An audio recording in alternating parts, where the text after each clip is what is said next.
Nós vamos abrir a Bíblia em Atos dos Apóstolos. Atos, capítulo 1, verso 8.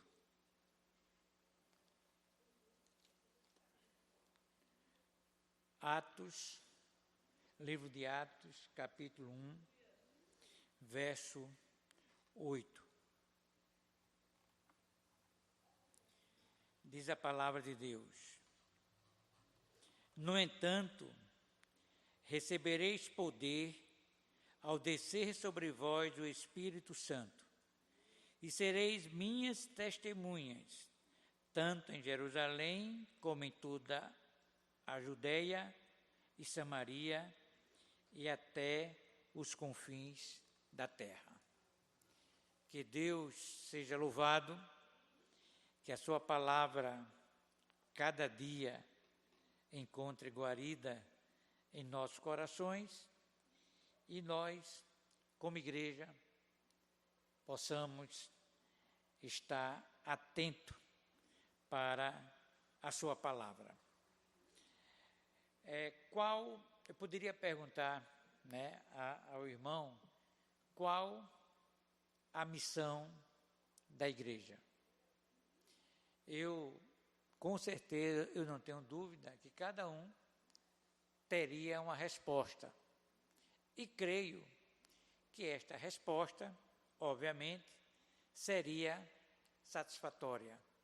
Uma resposta correta, porque os irmãos sabem qual é a missão da igreja.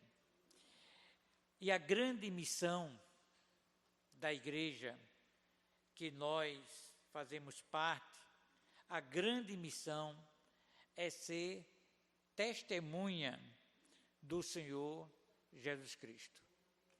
É proclamar o seu evangelho a todas as pessoas, de norte a sul, de leste a oeste, e anunciando o reino de Deus até os confins da terra. Porém, no centro da missão da igreja está o Evangelho. E eu poderia até perguntar ao querido irmão, e cada um aquele que nos ouve, o que quer dizer o Evangelho?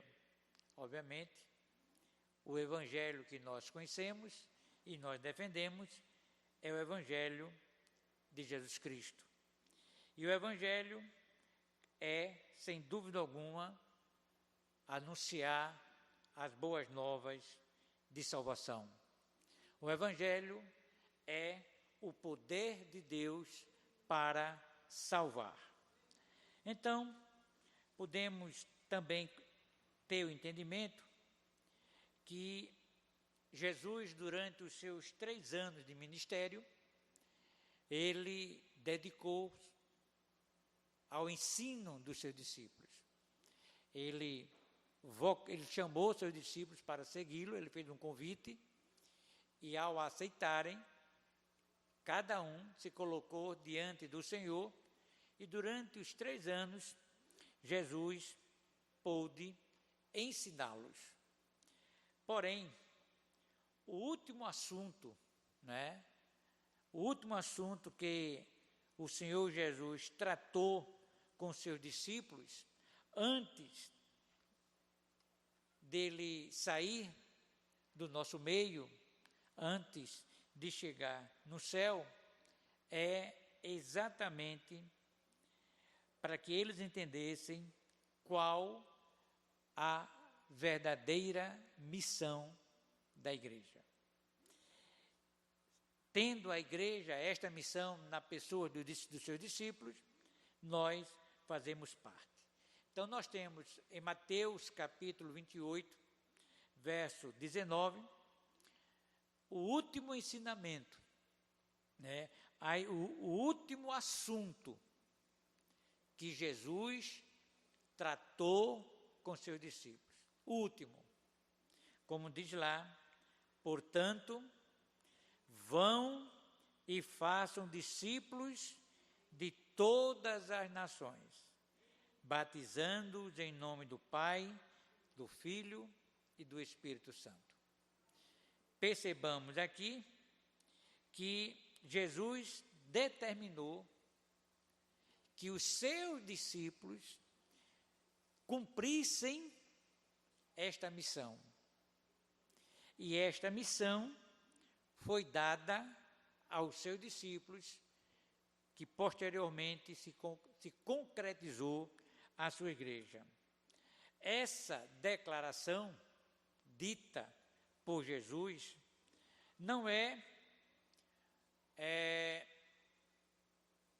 vou dizer assim, um apelo, né? Vou abrir aqui um parêntese.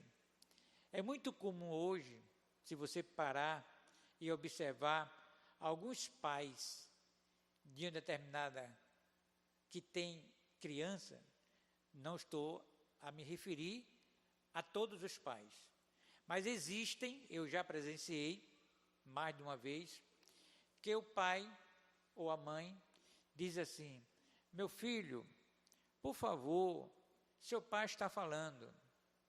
Meu filho, por favor, seja obediente. Meu filho, por favor, me escute. Meu filho, você não está vendo eu lhe chamar? Venha cá. Meu filho, senta aqui para comer. É como se o pai estivesse pedindo ao filho para que o filho lhe obedecesse. Aqui Jesus não está pedindo aos discípulos para que eles fossem e anunciassem ao mundo o Evangelho do Reino. Jesus está dando aqui uma ordem. E esta ordem tem que ser cumprida. Ainda voltando ao parênteses que eu abri, a criança, ela tem que entender que os seus pais merecem e devem ser respeitados, porque é dado a ordem e ele tem que cumprir. E não simplesmente pedir, até pelo amor de Deus, vou contar até 3, 1, 2, 3, né? Eu já ouvi isso, meu Deus do céu, mas vamos lá, fez parênteses, voltando para cá. Então, nós temos aqui Jesus dando uma ordem aos seus discípulos, e esta ordem, ela é muito clara, e é interessante que nós temos duas palavras chamadas ouvir, né, e escutar. Quem domina o português sabe muito bem, eu apenas sou um curioso, procuro, mas se você for observar o que é ouvir, ela é diferente do escutar.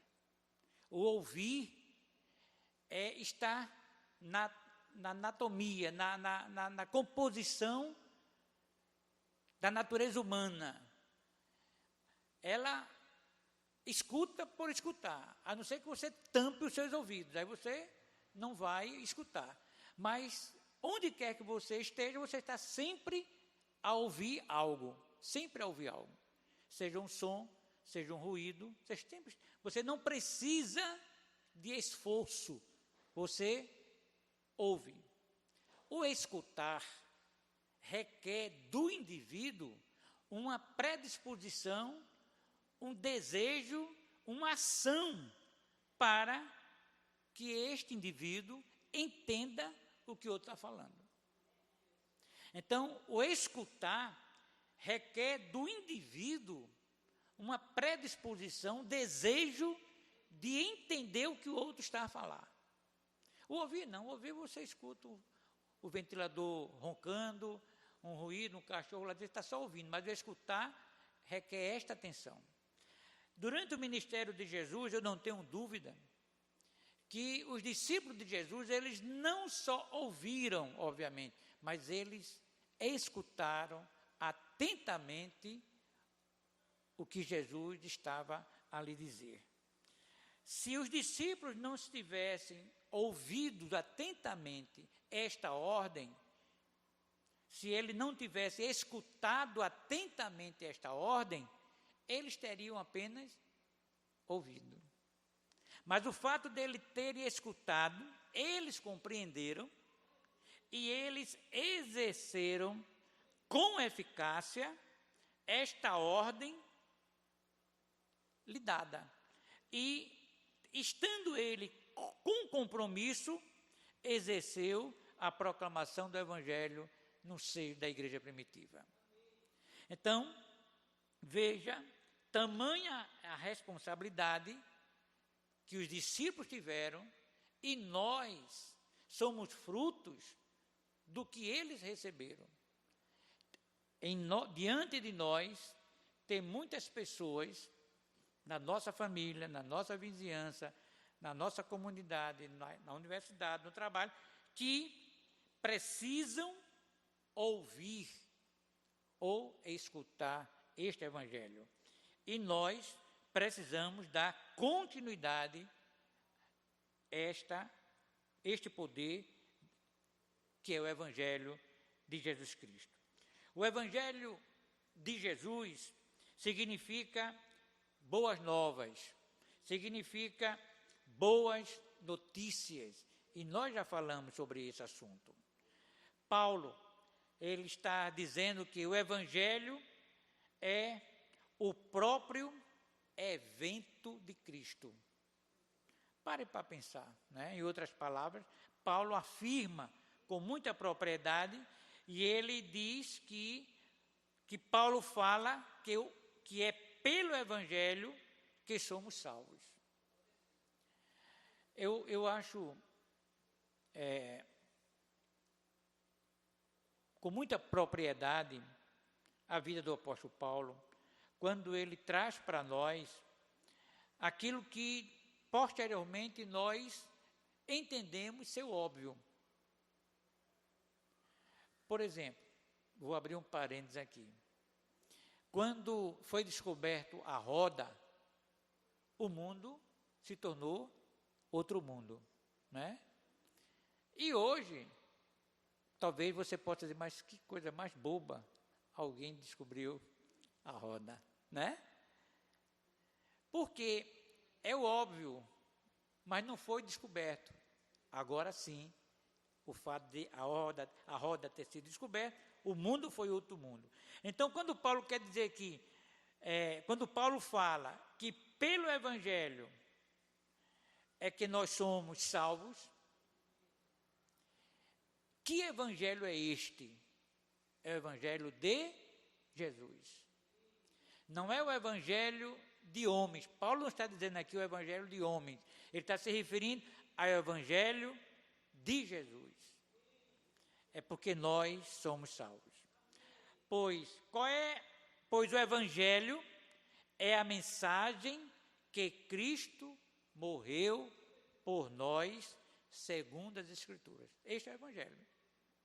Quando a gente prega o Evangelho, quando a gente anuncia as boas novas, nós estamos anunciando o Evangelho de Cristo.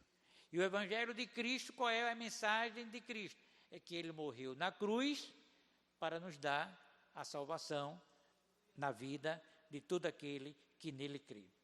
Aqui está, em 1 Coríntios, capítulo 15, verso 1 ao verso 6, Paulo está com muita propriedade dizendo isso, que o que foi sepultado e que ressuscitou no terceiro dia, segundo as Escrituras. Este Evangelho, que é Cristo, precisa ser anunciado.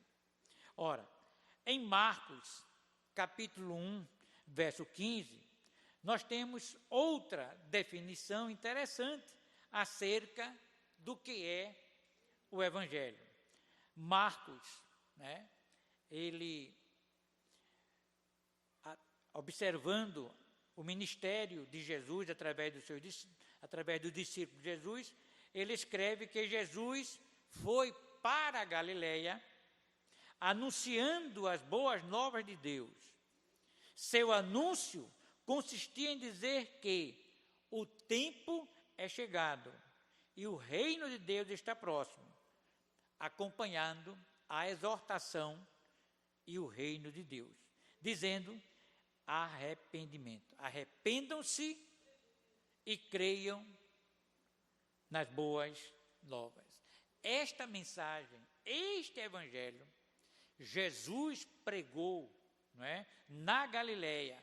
Marcos registra, dizendo que este evangelho foi pregado pelo próprio Jesus, destacando a todos que estavam diante dos seus olhos: arrependam-se e creiam nas boas novas. Que boas novas são essas? As boas novas do evangelho. Então, este evangelho foi pregado lá atrás, ao longo dos séculos vem sendo pregado, e hoje a Igreja de Jesus deve continuar a pregar e anunciar o reino de Deus. E o evangelho, obviamente, está contido o arrependimento. Arrependei-vos e creia no evangelho, creia em Jesus Cristo. O que ocorre é que há em nosso meio um outro evangelho, que é o evangelho do homem, que é a capacidade que o homem supostamente acha que possui para dar uma nova conotação do evangelho de Jesus. O que esses discípulos e o apóstolo Paulo ensinaram o evangelho de Jesus foi mediante a revelação do poder do Espírito Santo. Como diz aqui em Atos, capítulo 1, verso 8. No entanto, recebereis poder ao descer sobre vós o Espírito Santo, e sereis minhas testemunhas, tanto em Jerusalém, como na Judeia, como em Samaria, como em toda a Judeia. Então, até os confins da terra. Então, este evangelho que nós temos presenciado hoje, em alguns líderes, estão, em certo ponto, distorcido do evangelho de Jesus Cristo, pregado na igreja primitiva, através dos apóstolos e do próprio Paulo. Ora, desde os tempos dos apóstolos, né, desde o tempo da igreja primitiva, muitos tentavam distorcer o evangelho genuíno. O que nós temos visto hoje, a gente vai abrir um parênteses no decorrer da nossa palavra, e vamos trazer o que ocorreu no primeiro século, na igreja primitiva, na época dos apóstolos, não é? Muitas tentativas de distorcer o evangelho genuíno foram feitas em objetivo de contaminar a igreja. Contaminar a igreja. O que é contaminar a igreja? As epístolas de João é muito clara, não é? Filipenses também, quando Paulo escreve aos Filipenses, também chama a atenção daqueles irmãos para que eles estejam atentos para os falsos mestres, para as heresias que estavam entrando na igreja, que Cristo não havia ressuscitado, que Cristo era o Filho de Deus, e que João também chama a atenção para que as coisas do mundo não venham penetrar na igreja do Senhor Jesus. Este evangelho estava também já em evidência na igreja primitiva. Não era o evangelho de Cristo, era outro evangelho. Assim como nós, em Gálatas, capítulo 1, verso 7, diz aqui, que, na realidade, não é o evangelho. O que ocorre é que algumas pessoas os estão perturbando, querendo perverter o Evangelho de Cristo. Gálatas 1,7. Isso é Paulo escrevendo. Então, já na igreja primitiva, também já existia esse tipo de pessoas e de mestres interferindo na igreja, interferindo entre o povo de Deus, para dar uma conotação diferente. Abro um parênteses aqui. O que é que nós temos visto hoje, nesses últimos anos? São líderes ensinando e distorcendo o ensino da palavra de Deus. Não é bem assim. Na época poderia, mas hoje não. Precisamos recriar ou reescrever a Bíblia. Precisamos o hábito e o costume do primeiro século não está igual a hoje. Então, nós temos que adequar sobre o homossexualismo, sobre a prática de certas condutas. Este novo evangelho está sendo vivenciado por nós.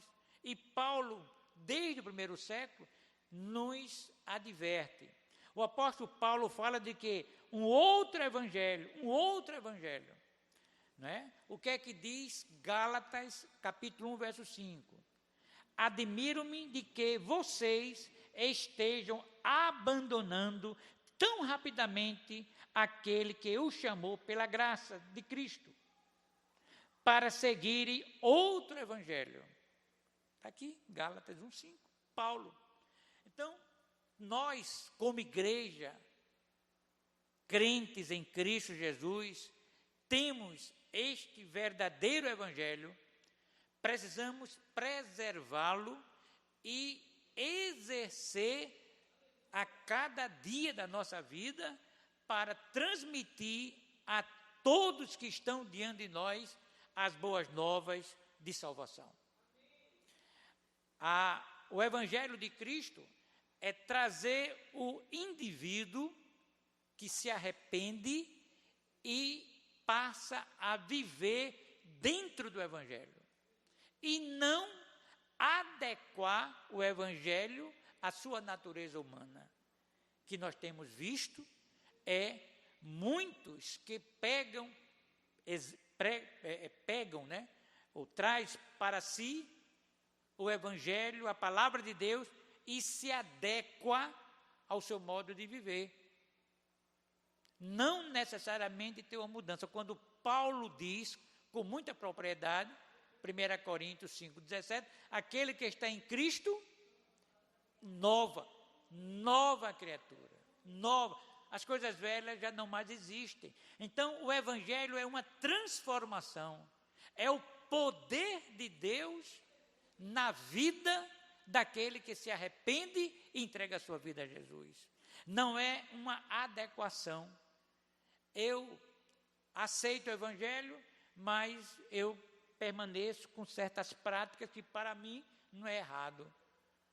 Eu gosto do evangelho, estou na igreja, mas tem certos entendimentos que está na Bíblia que eu não concordo muito, mas eu aceito da forma que eu estou vivendo. Não é da forma que você está vivendo, é da forma que a palavra quer nos dizer. Esta é a realidade. E o que nós estamos vivenciando hoje é este novo evangelho que Paulo já havia condenado. Paulo diz que o outro evangelho, na realidade, não é evangelho. Capítulo 1, verso 7 de Gálatas. Paulo, com muita propriedade, diz, olha, este evangelho que vocês estão ouvindo, que as pessoas estão dizendo que é o evangelho, não é. Este é o novo, é o falso, não é o verdadeiro. Não é evangelho. Ora, Paulo então faz uma séria alerta ao dizer que, ainda que, veja, não é ousadia, mas é com muita propriedade, Paulo diz, no capítulo, Paulo diz que, ainda que nós, quer dizer, ele como apóstolo e os demais, ou o anjo do céu pregue um evangelho diferente daquele que lhe pregamos, seja amaldiçoado.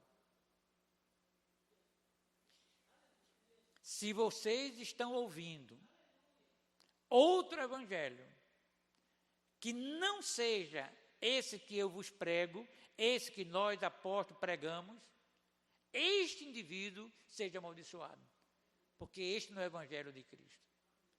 Então Paulo chamava a atenção dos irmãos para que eles também atentassem e passassem a ter o conhecimento do que deve e do que não deve. E hoje, irmãos, nós estamos vivendo uma época do relativismo, até mesmo dentro da igreja de Cristo, dentro do povo de Deus, e até certos líderes que se apropriam do relativismo e amenizar ou contrapor a permanência da conduta não condizente com a nova criatura que você é. Então, Paulo aqui chama a atenção dos irmãos, e Paulo aqui está ensinando o verdadeiro evangelho, que é Deus, a sua relação conosco.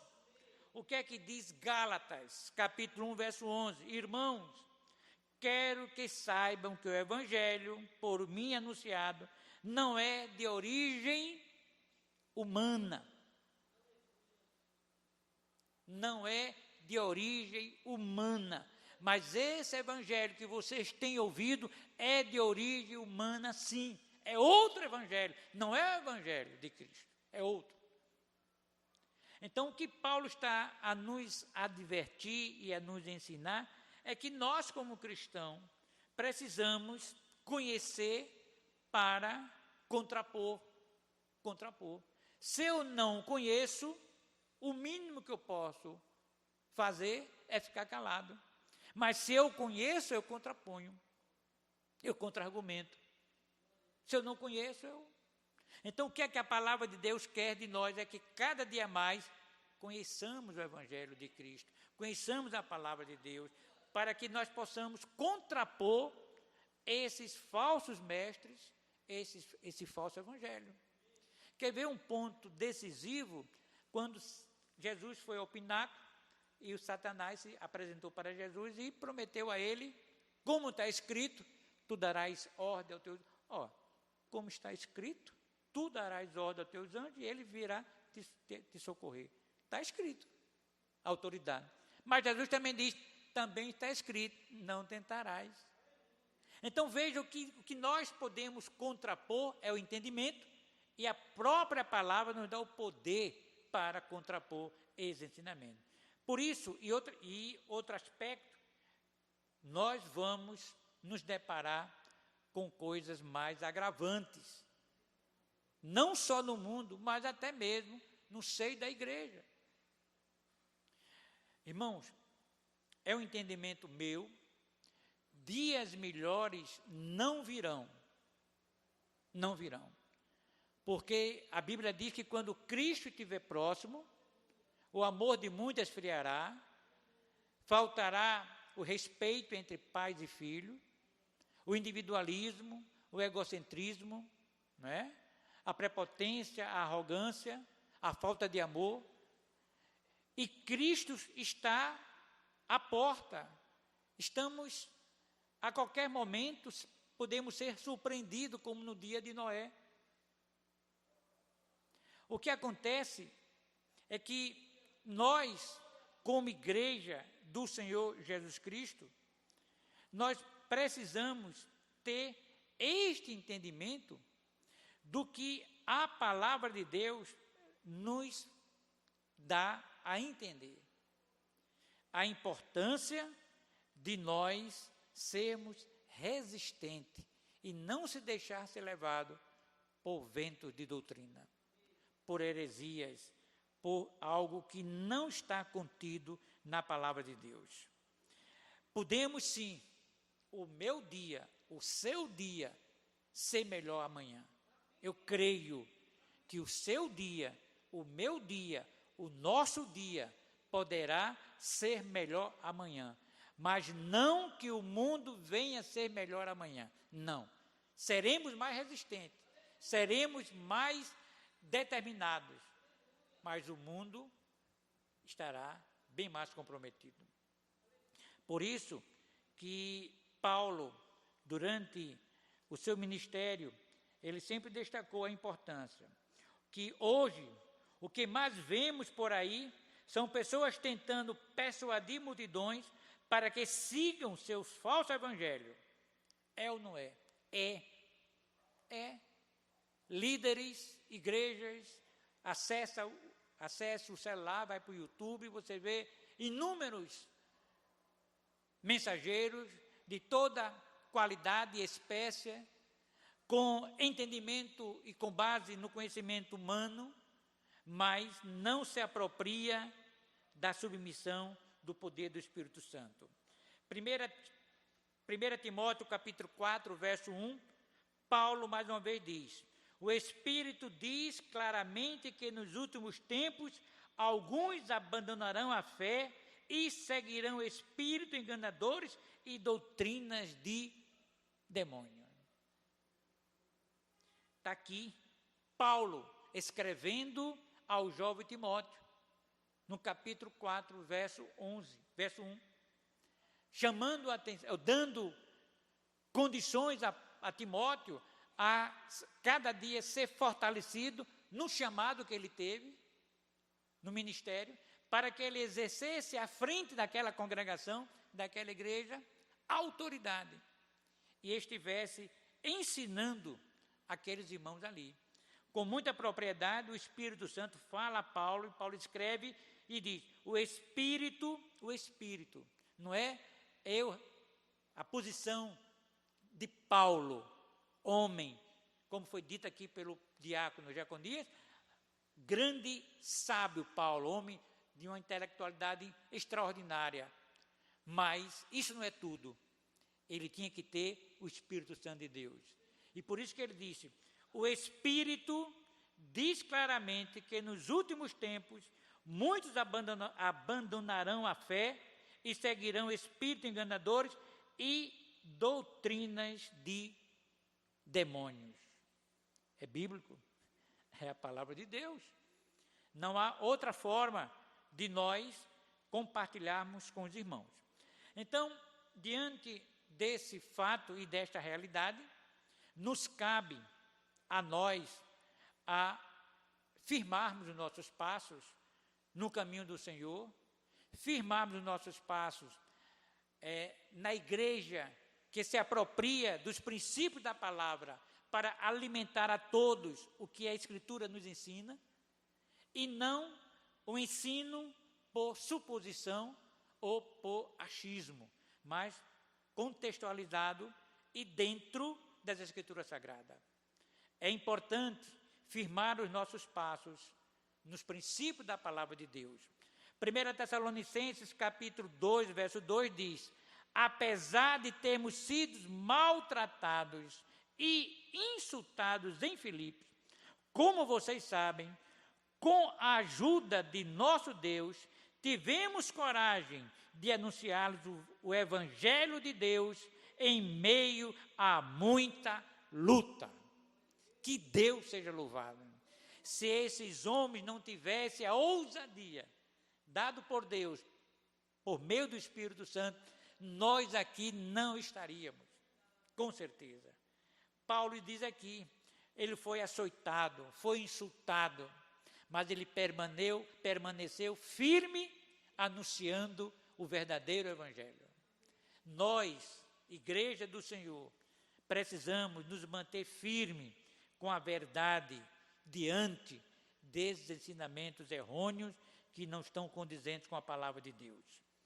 E 2 Timóteo capítulo 1, verso 8, portanto, não se envergonhe de testemunhar do Senhor, nem de mim, que sou prisioneiro dele, mas suporte comigo os meus sofrimentos pelo Evangelho, segundo o poder de Deus.